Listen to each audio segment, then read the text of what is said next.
Jason Statham is a Hollywood star, made famous by being a tough guy in the Fast and Furious franchise, transporting packages in the film The Transporter, and fighting a big shark in The Meg.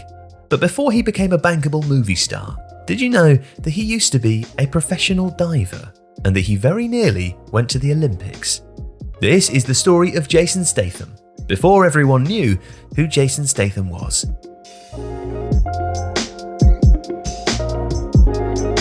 Before he became an actor, Statham led a colourful life. He played drums in a family band with his brother. He sold jewellery and perfume off London's Oxford Street and around Knightsbridge, its famous shopping district.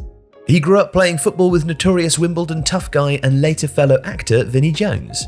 And in the 1990s, he modelled sportswear in catalogues, appeared in television adverts for PC games, and had strange but sometimes memorable minor roles in music videos. For Erasure, for the pop duo The Beautiful South, and most famously as a gold-painted Adonis in the psychedelic electronic dance act The Shaman. His big acting break came in Guy Ritchie's cult gangster classic Lock, Stock and Two Smoking Barrels, and in its loose successor Snatch. But before all of that, strange as it sounds, Statham was a professional diver. He was into all sorts of sports as a child, including martial arts and gymnastics. He was also a big Kirk Douglas fan growing up, idolising his performance in Spartacus.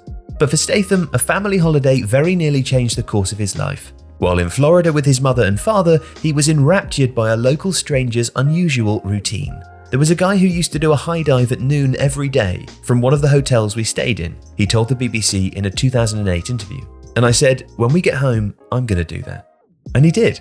Then, 12 years old, the young Statham joined a local diving club back in England. Within a year, he would be competing for Britain and progressed so far that by the end of the decade, he was competing in trials for the 1988 Olympic Games in Seoul. He was not among the final 3 men to travel to South Korea, just missing out, and 4 years later, he was again unsuccessful in his attempts to qualify for the Barcelona Olympics.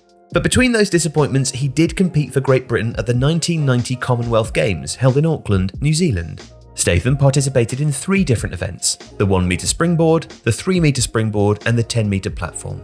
He finished 8th in the 1-metre event. In the 3-metre, he finished 11th, from which footage of his front somersault and twist can still be found. Unfortunately, he over-rotated on another dive, costing him marks. But a terrifying-looking front somersault from the 10-metre platform was still good enough to earn him another 11th place in that event's final. But his diving career was never quite what he wanted it to be, and in the years after, he's often underplayed his achievements. "I started too late, it probably wasn't my thing. I should have done a different sport," he told IGN in 2003. He also admits that not quite getting to the Olympics was a bit of a sore point, but that he's full of admiration for contemporary divers who he says deserve to benefit from the commercial boom in the sport and the opportunity to earn millions each year. "The divers we've got now are just terrific," he told the BBC.